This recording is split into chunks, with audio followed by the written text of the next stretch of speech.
Bom dia, boa tarde, boa noite. Não é Robson aqui. Robson não fez implante. Sou eu. Voltei para dar essa aula para vocês. A 11ª pergunta da nossa Escola Bíblica Dominical, Base Forte. E a pergunta é: o que é a ressurreição? A gente tem vindo numa pegada muito boa, muito forte sobre as bases da fé. E a gente continua hoje, tratando de assunto que é muito importante. Eu diria para você que é um dos assuntos mais importantes da Bíblia, um dos assuntos mais importantes para a nossa vida como cristãos, que é a ressurreição. Claro, Jesus morreu pelos nossos pecados, isso é fundamental, importante, doutrinariamente essencial para que a gente possa entender que Jesus levou na cruz os nossos pecados, pagou a pena que era nossa e por isso nos justificou. No entanto, ele só poderia fazer isso de maneira definitiva se ele de fato tivesse ressuscitado dos mortos, e foi isso que aconteceu. Jesus ao terceiro dia ressuscitou, e essa doutrina é uma doutrina que ainda hoje é muito atacada. É uma doutrina que é muito criticada. E a gente vai ver um pouco mais na frente quem fala o que sobre isso. Antes de começar diretamente no assunto e falar dos 3 pontos que eu gostaria de tratar, eu queria falar para você uma frase que o C.S. Lewis diz. Fala o seguinte: Jesus abriu à força a porta que estava fechada, desde a morte do primeiro homem. Ele encontrou, enfrentou e derrotou a morte. Tudo é diferente porque ele fez isso. Gente, a doutrina da ressurreição, como eu disse, é uma das doutrinas mais importantes para nós cristãos. É basilar para o nosso entendimento. Diversas outras pessoas dizem e clamam terem morrido como mártires. Dizem e clamam terem morrido por algo que julgam importante, ou até por pessoas, por uma causa. No entanto, nenhuma delas ressuscitou. Se você for buscar na Bíblia, até pessoas que ressuscitaram, por exemplo, Lázaro e aquela menina e aquele outro garoto lá no Antigo Testamento que o profeta ressuscitou deitando em cima, todos eles foram ressuscitados. A gente está falando de uma doutrina que abarca uma pessoa, aquele único que pode ressuscitar-se a si mesmo, que é o próprio Deus, Jesus encarnado. Ele, ao terceiro dia, depois de crucificado e morto, ressurgiu para a vida eterna. Isso para a gente é um indicativo maravilhoso, porque como a gente vai dizer mais na frente, isso vai trazer toda uma gama de acontecimentos para as nossas vidas. Eu queria falar com vocês 3 coisas muito importantes sobre a ressurreição, e tudo isso, gente, baseado no capítulo 15 da carta de Paulo, a primeira carta de Paulo aos Coríntios. Eu não vou conseguir ler aqui, na aula presencial eu li, e aí um convite para você que pode, vem assistir a aula presencial, a gente consegue aprofundar muito mais, conversar muito mais, interagir muito mais. Então é importante que você faça parte. Se você quiser ter um conteúdo um pouco mais aprofundado, a gente pode conversar aqui presencialmente, domingos 9h15. Então vem fazer parte. Como eu dizendo, primeira carta de Paulo aos Coríntios traz no capítulo 15 muita coisa importante sobre ressurreição. No entanto, é um capítulo maior das cartas e ele tem o maior número de versículos. Então, assim, tem 58 versículos. Então, eu não vou conseguir ler todos com vocês. Mas ele traz, eu vou ler primeiro os 3 primeiros, que são importantes para a gente, que é o primeiro fato. Irmãos, quero lembrar-lhes o Evangelho que lhes preguei, o qual vocês receberam e no qual estão firmes. Por meio deste Evangelho, vocês são salvos, desde que apeguem-se firmemente à palavra que lhes preguei. Caso contrário, vocês terão crido em vão. Pois, verso 3, o que primeiramente lhes transmiti foi o que recebi, que Cristo morreu pelos nossos pecados segundo a Escritura. Verso 4, foi sepultado e ressuscitou no terceiro dia, segundo as Escrituras. Meus irmãos, a primeira coisa que eu quero deixar claro para a gente aqui é que a ressurreição é um fato. A ressurreição de Cristo é uma realidade que ocorreu na história. A ressurreição de Cristo é uma realidade que aconteceu no tempo. Jesus Cristo, o homem, Deus, como a gente falou um pouco tempo atrás, Robson deve ter falado com vocês dessa união hipostática, de 100% homem, 100% Deus. Jesus Cristo, o homem, morreu e ressuscitou. E Paulo começa a falar para a gente sobre isso, ele fala que você tem que se apegar e crer nisso. Então a gente tem uma dicotomia muito interessante, porque a gente tem que, em primeiro lugar, crer. Nós, cristãos dessa época, não vimos Jesus ressurreto, não vimos ele ressuscitar.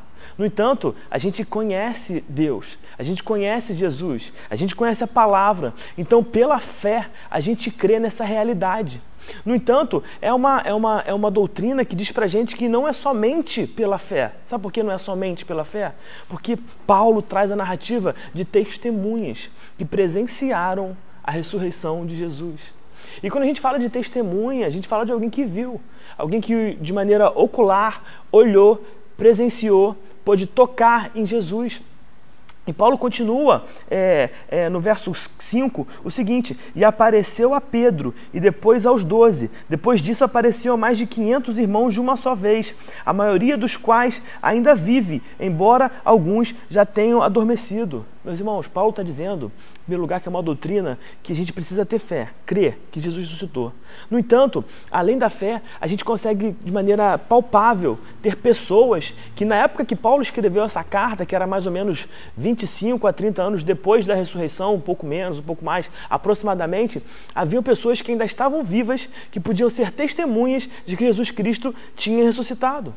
Ou seja, Paulo está dizendo para a gente o seguinte: olha só, não tem fulano de tal que mora ali, ó, aqui em Piratininga, vai ali na casa dele, bate na casa dele que você vai ver, que pergunta para ele que ele vai dizer: não, eu vi Jesus ressurreto. No momento de que a carta foi escrita, haviam pessoas que haviam presenciado a ressurreição de Cristo. Portanto, a ressurreição é de fato algo real, algo que aconteceu. E Paulo começa a defender a ressurreição. Por quê, meus irmãos? Essa carta aos Coríntios é muito importante porque ela defende a fé contra heresias históricas. E a gente tinha uma heresia histórica de que Jesus não ressuscitou. Existia entre os discípulos do judaísmo, entre os fariseus e outros, uma fala de que os discípulos de Jesus roubaram o corpo. Ou seja, à noite foram no sepulcro de Jesus, tiraram a pedra e esconderam o corpo para poder fazer valer essa história da ressurreição. Inclusive, eu recomendo a vocês um filme muito legal que eu vi recentemente, chamado Ressurreição. Ele é de 2016. Eu não sei se é na Netflix ou na Amazon Prime que tem. Amazon Prime não, é na... Acho que é Amazon. Depois você procura lá. Que tem esse filme. É muito interessante. Fala de um soldado romano. E esse soldado romano, ele presenciou a crucificação e a morte de Jesus. E depois que Jesus ressurge dos mortos, o túmulo é encontrado vazio, ele é incumbido por Pilatos de descobrir essa história, de achar o corpo, de procurar os discípulos, de perquirir a razão pela qual o corpo não está mais lá. E é muito interessante você ver a vida desse soldado e como ela muda quando ele de fato tem um encontro com Jesus. Não vou dar mais spoiler, você depois vê, mas é um filme muito interessante que mostra a razão pela qual a carta foi escrita. Nesse sentido, a carta foi escrita para combater esses hereges que diziam que Jesus não ressuscitou. E Paulo continua dizendo da certeza da ressurreição, dizendo que se Jesus não ressuscitou, nada que é pregado faz sentido. Se Jesus não ressuscitou, ele fala no verso 19, se Jesus não ressuscitou, se somente é para esta vida que temos esperança em Cristo, somos de todos os homens mais dignos de compaixão, pois se os mortos não ressuscitam, nem mesmo Cristo ressuscitou. E se Cristo não ressuscitou, inútil é a fé que vocês têm e ainda estão nos seus pecados. Meus irmãos, a doutrina da ressurreição é tão importante, porque se Jesus não ressuscitou, todos nós ainda estamos condenados. Todos nós ainda estamos nos nossos pecados. Porque se Jesus não ressuscitou, a promessa que ele tinha feito não se cumpriu. Se a promessa que ele tinha feito não se cumpriu, tudo o que ele falou não teria cumprimento. A justificação, a salvação, a regeneração, toda essa promessa não teria sentido. Mas, de fato, ele ressurgiu. Jesus ressuscitou. E você pode olhar para um grupo de 11 homens que eram seus discípulos, que estavam amedrontados, inclusive fugiram na hora da crucificação. Esses discípulos fugidos, escondidos num cômodo, totalmente desestimulados, com medo. Você lembra da mensagem de Emaús? 2 discípulos tristes, com medo, voltando, indo para longe de Jerusalém. E esses discípulos seriam mentirosos. No entanto, com a aparição de Jesus diante deles, isso tomou uma força tão grande que eles seguiram pelo mundo e pregaram o Evangelho. Jesus ressuscitou e os discípulos viram isso, os discípulos testemunharam isso e por isso foram e levaram esse Evangelho. Algo muito interessante a Bíblia traz para a gente. A gente tem no Antigo Testamento, no Antigo Testamento não, porque isso aí é no Novo, né? Mas a gente tem na Antiga Ordem, lá na época desse Oriente, o entendimento de que o testemunho, o depoimento das mulheres não era válido. Inclusive o Flávio Josefo, historiador judeu, contemporâneo lá do primeiro século, ele fala o seguinte: das mulheres nenhuma evidência será aceita, por causa da frivolidade e temeridade do seu sexo. O que ele quer dizer com isso? Que o depoimento das mulheres que foram as primeiras a ver Jesus não seria um depoimento hábil ou um depoimento próprio para ser válido e para ser confirmado diante das autoridades. No entanto, Jesus é tão cirúrgico que ele aparece primeiro para as mulheres, que as mulheres eram mais desprezadas naquela sociedade. E mostra pra gente que se isso de fato fosse uma história inventada, ou uma história contada, as mulheres não seriam as primeiras testemunhas de Jesus. Para uma história valer de verdade, as pessoas procurariam homens, diriam que os homens foram os primeiros a ver. No entanto, a Bíblia traz pra gente a história como ela é, a história real, a história que de fato aconteceu. O corpo não foi roubado.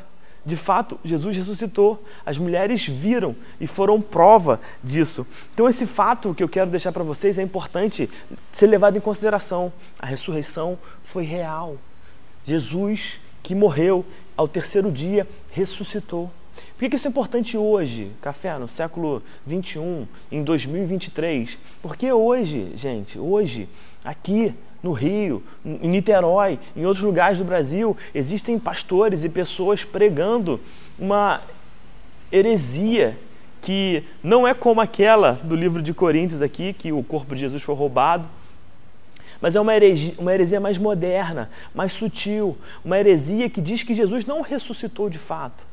Na verdade, esses liberais, eles já vêm com esse entendimento já há bastante tempo, dizendo que não só Jesus ressuscitou, mas como os milagres não foram realizados. Ou seja, não houve realmente aqueles milagres. Tudo isso não passa de um entendimento e emocionado dos seus discípulos que acabam apregoando essas verdades. Por exemplo, naquele milagre da multiplicação de pães e peixes, o que esses liberais e progressistas dizem? Dizem que o milagre não foi literalmente um peixe virar outro peixe ou um pão virar outro pão. Mas, como tinham 4, 5 mil pessoas, foram as pessoas que juntaram cada um que elas tinham e gerou grande quantidade de pães e de peixes, de provisão. Então é isso que a Bíblia diz pra gente. A Bíblia diz pra gente que foram dados a Jesus somente 5 pães e 2 peixes, e a partir desses ele multiplicou e alimentou a multidão e ainda sobrou. Além disso, outras diversas passagens de milagres na Bíblia são criticadas por essas pessoas, inclusive a ressurreição. Essa heresia moderna diz que a ressurreição é uma ressurreição que aconteceu no coração dos discípulos. Em que sentido? No sentido seguinte, as ideias de Jesus eram tão fortes, tão revolucionárias, tão radicais, tão importantes, que ainda que ele tenha morrido, ele está vivo no nosso coração. Olha só que doideira. É igual você falar de alguém, algum poeta que você gosta muito, algum artista, enfim, qualquer pessoa que você acha que é muito bom, sei lá, Roberto Carlos, Titãs, enfim, que você acha que Titãs o pessoal está vivo, né? Mas, enfim, outras pessoas que podem ter morrido, Roberto Carlos também. Outras pessoas que morreram, te inspiraram, que você diz que ela está viva, porque as ideias delas estão vivas em você. Então eles querem dizer, esses liberais, que Jesus, ele na verdade não ressuscitou de fato, mas as ideias deles eram tão potentes que ele continua vivo, e os discípulos contaram essa história de que ele está vivo, mas na verdade não é que ele está vivo literalmente, é que as ideias deles continuam vivas. Um pastor conhecido aqui de Niterói, ele fala o seguinte, que a ressurreição foi uma resposta dos discípulos pobres, marginalizados e que estavam tristes. Uma resposta às autoridades, a fim de manter as ideias do Nazareno. E ele diz mais, diz que a crença em Jesus ressurreto é um ato de desobediência. O que significa isso? Aquela sociedade marginalizada, pobre, isolada, quando tem o acesso a um Messias amoroso e bondoso, e eles querem continuar pregando aquela paz, aquele amor, a verdade é que não houve uma ressurreição, mas houve uma apropriação tão forte dessas ideias, que essas ideias elas permanecem vivas. E diante disso, você combater o estabelecimento, a sociedade, os maiorais com essas ideias é um ato de desobediência. E nesse sentido, os discípulos eram desobedientes e estavam progredindo com as ideias de um revolucionário. Olha só que doideira.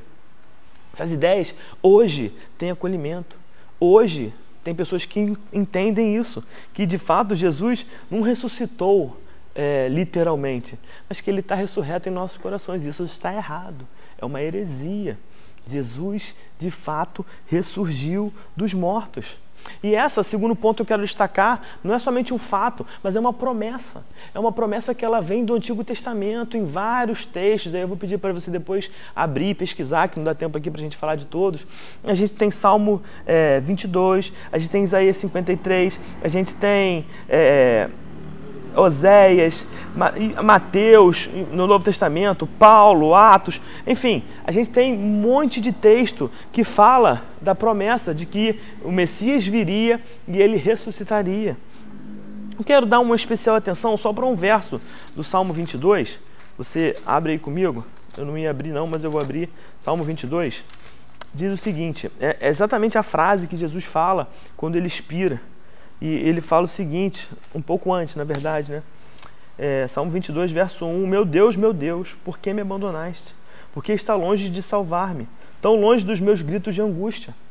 A gente tem um pouco mais à frente, uma parte que ele fala no 16, cães me rodearam, um bando de homens maus me cercou, perfuraram minhas mãos e os meus pés, posso contar todos os meus ossos, mas eles me encararam com desprezo, dividiram as minhas roupas entre si e lançaram sortes pelas minhas vestes. Gente, uma parada escrita há, sei lá, 700 anos antes, 1000 anos, não sei exatamente, por aí. E já estava previsto isso. Ou seja, a ressurreição de Cristo não é algo novo, não é algo que veio de repente, não é um plano que surgiu depois. Todo o entendimento de que haveria de vir o Filho de Deus para encarnar, ser homem, morrer pelos nossos pecados e ao terceiro dia ressuscitar, estava desde a criação, desde antes da criação do mundo. Na mente eterna, no entendimento eterno, no conselho eterno da Trindade, o Pai, o Filho e o Espírito Santo, isso já estava traçado e determinado. Jesus veio, morreu e ressuscitou.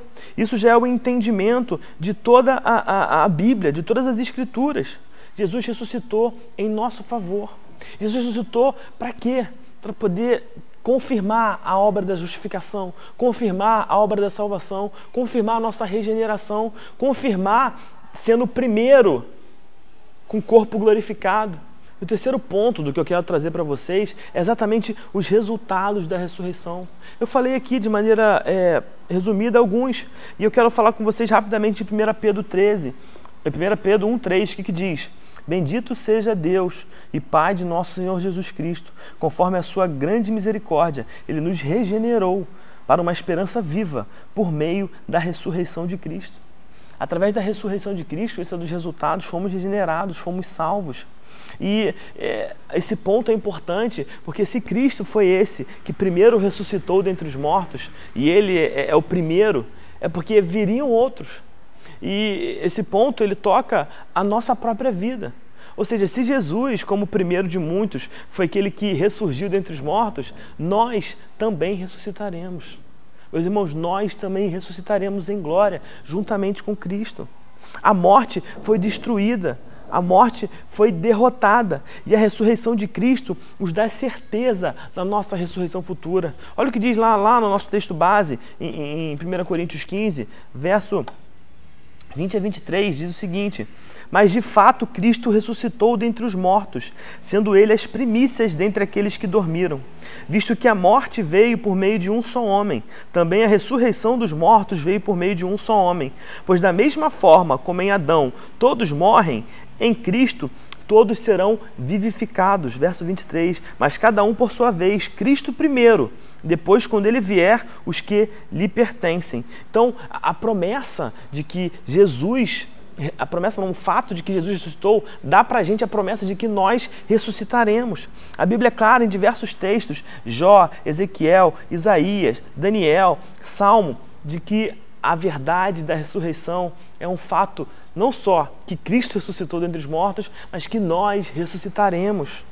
O breve catecismo de Westminster afirma o seguinte: na ressurreição, os crentes sendo ressuscitados... Eu li errado aqui, vou ler de novo. Na ressurreição, os crentes sendo ressuscitados em glória serão publicamente reconhecidos e absolvidos no dia do juízo e tornados perfeitamente felizes no pleno deleite de Deus por toda a eternidade. Ressuscitaremos juntamente com Cristo.